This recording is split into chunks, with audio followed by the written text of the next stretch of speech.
Fala pessoal, bem-vindos a mais uma aula. Essa aula a gente vai falar então sobre compressor. A gente vai lidar com compressor de áudio. É importante fazer uma distinção, pessoal, entre a compressão de áudio e a compressão de arquivos. Um exemplo de compressão de arquivos, a gente tem quando a gente lida com o formato WAV, ou WAV, vocês chamam, não sei como vocês estão acostumados a chamar, ou MP3. O formato MP3, ele vai fazer um corte nas frequências do espectro de banda de frequência, né? O WAV ele mantém uma banda larga de frequência, né? Então todas as frequências do nosso espectro audível. O MP3 ele vai fazer uma atenuação, ou quase que um corte, na verdade, nas frequências mais altas e mais baixas da banda do arquivo de áudio, porque são as frequências que ou a gente não ouve enquanto público geral, ou os speakers, os falantes que o público geral ouve não são capazes de reproduzir com alto grau de fidelidade. Então, o MP3 ele simplifica comprimindo o áudio, é o que a gente chama de compressão de arquivo com perda de qualidade. Tem uma compressão de arquivo que mantém a qualidade, que é o exemplo da compactação tipo RAR ou tipo ZIP, que a gente só muda a natureza do arquivo por um momento para compactar, mas depois retorna toda a informação original do arquivo, se mantém lá. Mas é diferente da compressão de áudio. O que é a compressão de áudio? A compressão de áudio está dentro dos periféricos que a gente chama de dynamics ou dinâmicos, que são periféricos diferentes do estático pela seguinte razão. Quando a gente lida com periférico estático, que é o caso da equalização, por exemplo, não importa a fonte, não importa a intensidade, não importa a banda de frequências que vai ter na entrada de sinal dentro do periférico, a atuação dele vai ser idêntica. Então, se eu estou com um equalizador e eu dou um boost de 10 dB em 2K, não importa o sinal que eu colocar, ele vai ter um boost de 10 dB em 2K. Claro que audivelmente vai ter diferença, mas a atuação do equipamento vai ser a mesma, por isso que a gente chama de estático. Os periféricos que são dinâmicos, que é o caso do Dynamic, do compressor, que é um Dynamic, ele vai depender da atuação conforme a fonte, e geralmente ele vai atuar de acordo com um threshold. Então, dependendo da intensidade do meu áudio, ele vai atuar de um jeito diferente. Você pode configurar ainda qual é o tipo, a intensidade e a força da atuação que ele vai fazer. É por isso que a gente chama de Dynamics. Para entender o que é a atuação de um compressor, eu fiz aqui, para a gente começar, um desenho básico. Aqui a gente tem o nosso eixo zero, né, do nosso plano. O desenho básico de uma onda de áudio aqui chegando para a gente. Esse pulso inicial de energia, esse primeiro pulso aqui de amplitude, amplitude é um conceito da física de movimento harmônico simples. Se você é familiarizado com isso na física, com seno e cosseno, talvez você tenha mais facilidade de visualizar isso daqui, que é um movimento pendular. O MHS é movimento harmônico simples, né? Se você não é familiarizado com isso, não tem problema, é fácil de visualizar. Mas talvez essa ferramenta da física te ajude a ter um pouquinho mais de noção. Esse primeiro pulso de energia que vem aqui no começo, a gente chama de transiente. O que o compressor vai fazer? Vocês observem que quando a gente lida com uma onda típica de áudio, ela vai ter um pulso inicial de energia, um transiente com bastante amplitude. Amplitude é essa diferença aqui, esse afastamento do ponto zero. Então aqui eu tenho uma alta amplitude e aqui eu tenho uma baixa amplitude. O transiente vai ser um ponto de alta amplitude. Então o que vai acontecer? Na nossa track de áudio, a gente vai ter um alto ponto de volume e um baixo ponto de volume. Isso daí vai ser uma diferença audível mesmo, tanto de sinal quanto de volume, por conta dessa diferença de amplitude. Qual que é o objetivo da compressão? Reduzir a aparência desse transiente para que a diferença entre o transiente e o meu ponto baixo seja menor. Ao invés de eu ter essa diferença aqui, eu só vou ter essa diferença aqui. Eu vou ter uma diferença menor do que em relação ao que eu tinha antes, né? Antes eu tinha essa seta maior, agora eu tenho essa seta menor de diferença de energia. O que é muito bom, cara. O que é muito, muito legal mesmo, porque deixa a nossa track mais harmônica. Então você vai sentir mais consistência no que você está ouvindo. Não vai ficar um sinal todo invariável, vai ficar um sinal contínuo. É, Qual que é a desvantagem do uso da compressão quando você lida com um sinal muito contínuo, um sinal com muito pouca diferença de dinâmica entre um transiente alto e uma amplitude baixa de onda? Você perde um pouquinho da dinâmica da música, você perde um pouquinho da levada. Então, se você lida, por exemplo, com um violão e o violão está muito, muito comprimido, vai parecer que um robô está tocando aquilo com aquela mesma intensidade de braço.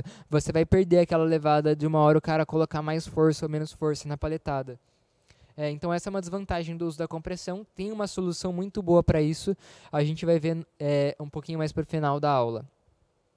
Beleza? Então, qual que é o princípio básico de um compressor? Um compressor, ele vai ter alguns elementos. Ele vai ter um threshold, ele vai ter um ratio, um knee, ele também vai ter um attack, um release e um ganho. Já vou explicar então o que é cada um deles. O threshold, pessoal, é onde o compressor vai começar a atuar. Então, se vocês imaginarem aqui que a gente tem um gráfico da nossa compressão aqui. O nosso ponto de threshold vai definir aonde do nosso gráfico o nosso compressor vai começar a atuar. A partir de qual dB o compressor está atuando. Então, vamos supor que quando o áudio bater, sei lá, 35 dB, o compressor vai começar a atuar. O threshold vai sempre definir o ponto em que o compressor liga. O ratio, ele vai definir a angulação dessa curva. Se a gente imaginar que essa curva tende ao ponto... vamos imaginar que aqui é o 1, né, e aqui é o infinito. O ratio ele vai ser sempre uma medida de alguma coisa por 1. Esse 1 é a integridade original do sinal. Então, vamos supor que a gente esteja lidando com uma compressão com um ratio de 4 por 1. A gente vai fazer, então, uma proporção 4 para 1 do original. Se a gente forçar o ratio, chegar até o final aqui, que seria um ratio imaginário, vou escrever aqui em cima, que seria um ratio imaginário de infinito para 1. É o que a gente chama de limiter, porque toda vez que o áudio bate nesse threshold, ele vai zerar, ele vai infinitamente ter uma redução. É o que a gente chama de limiter. Ele vai literalmente fazer uma poda nessa frequência, ela vai, nesse volume, perdão. Ele vai deixar de existir mesmo. É o que a gente chama de limiter. O knee, ele vem de joelho do inglês, knee. Ele vai literalmente ser um joelhinho dessa curva. Eu vou fazer aqui mais exagerado para vocês poderem ver. Imagina que a gente está tendo a curva aqui. Um hard knee seria alguma coisa parecida com isso. A curva ela tem uma angulação bem abrupta. Um soft knee ele vai fazer alguma coisa parecida com isso. Vocês conseguem perceber que aqui eu tive um ângulo bem abrupto e aqui eu tive uma curvinha suave? Essa é a diferença do hard para o soft que vai definir o quão brusco vai ter a atenuação da compressão. Sendo honesto com vocês, isso daí é bem difícil de ver, a menos que o compressor seja muito bem definido e presente na cara da pessoa que está ouvindo.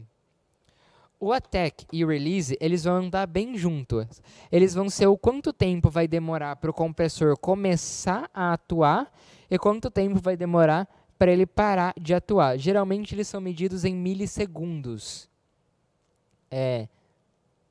Geralmente eles são medidos em milissegundos, né? Milissegundos é ms.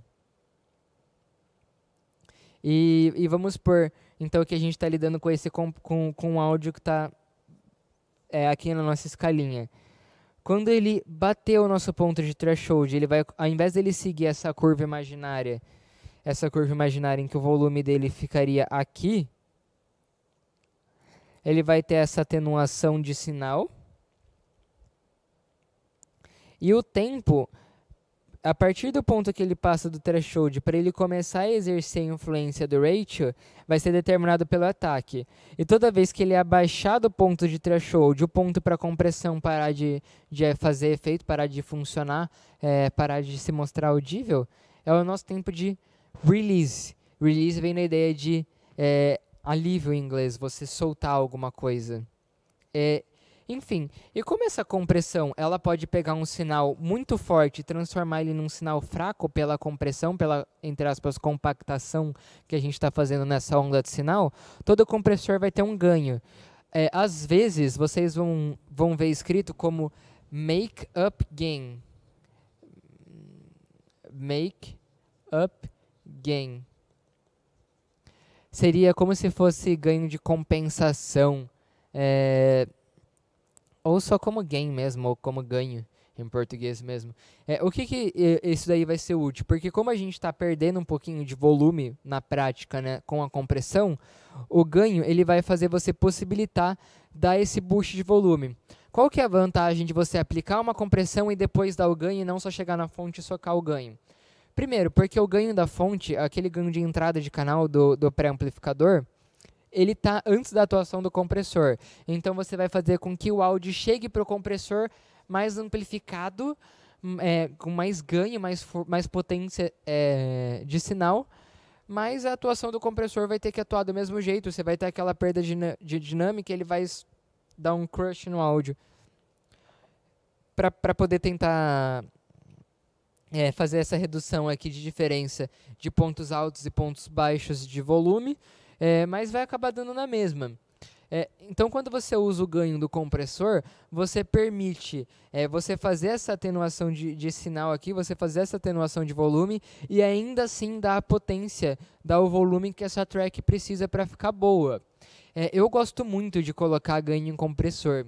Então, quando eu uso o compressor aqui na igreja, sempre eu vou dar pelo menos 2 dB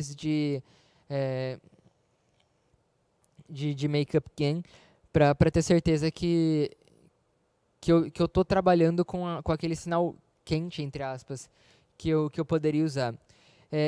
Vai ter uma aula específica para técnicas de compressão, tem vários tipos, tem compressão sidechain, tem compressão paramétrica, acho que é o nome, tem compressão paralela, que particularmente é minha favorita. Eu vou explicar um pouquinho do que é a compressão paralela, porque ela vai ser muito útil para a gente entender como é que a gente lida com um dos problemas da compressão, com uma das, entre aspas, desvantagens da compressão, que é a perda da dinâmica.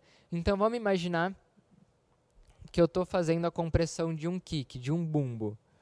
Eu tenho aqui o bumbo.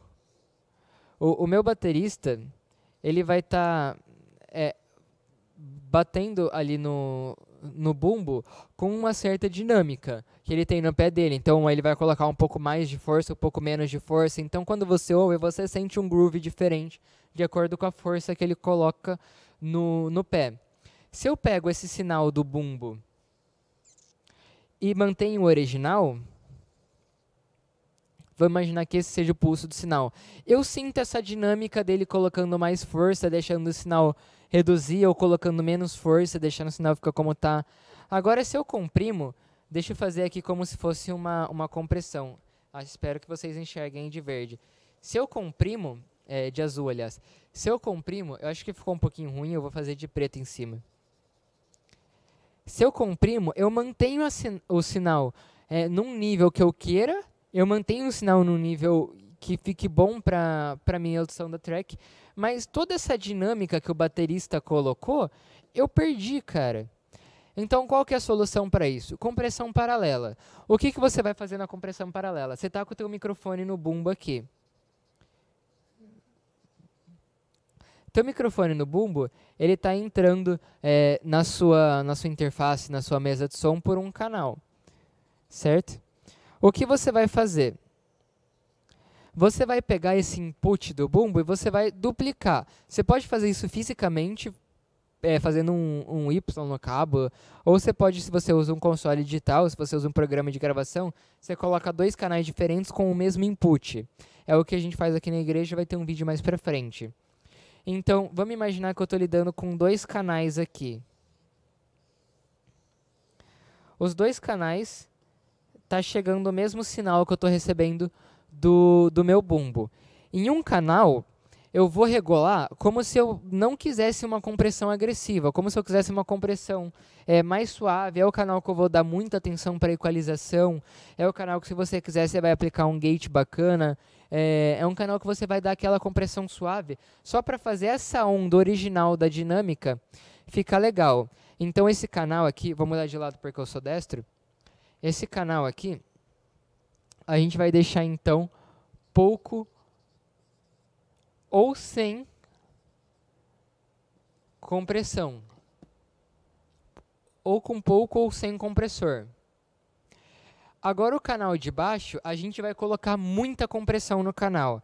A gente vai colocar muito compressor. Qual que é o efeito que isso daí vai fazer?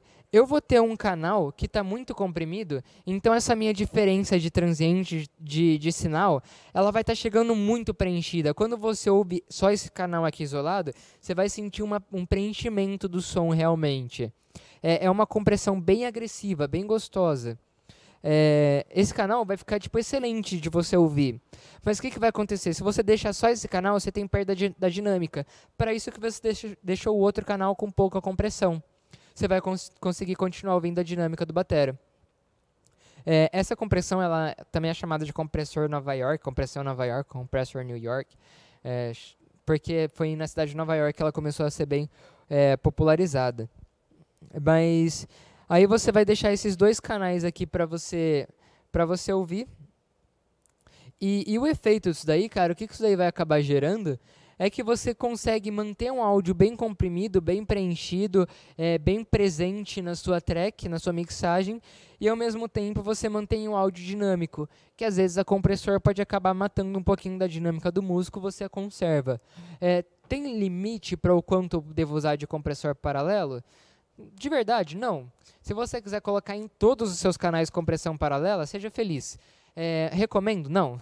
Porque você tem que achar um equilíbrio dos canais que realmente ficam bons com compressão paralela e dos canais que ficam melhores com umas compressões mais suaves. Vai ter algum canal que eu não vou precisar comprimir? Dificilmente. Dificilmente. Aqui na igreja eu comprimo até o teclado, porque eu tenho que contabilizar para a dinâmica, para a diferença de peso que o tecladista coloca. A intenção é matar a dinâmica do cara? Não, a intenção é deixar agradável de se ouvir a dinâmica dele. Eu acho que é isso, pessoal. Eu devo ter falado bastante já, mas essa aula de compressão vai ficando por aqui. Eu espero que vocês tenham entendido bem todos esses conceitos. Compressão é um assunto extremamente importante no áudio, então qualquer dúvida pode deixar aí nos comentários que a gente responde por lá, ou qualquer coisa a gente faz um outro vídeo explicando melhor. É isso aí, pessoal. Muito obrigado por você ter assistido essa aula. Não se esqueça de se inscrever no canal e dar um like, porque ajuda bastante no algoritmo do YouTube, né? Na divulgação do vídeo.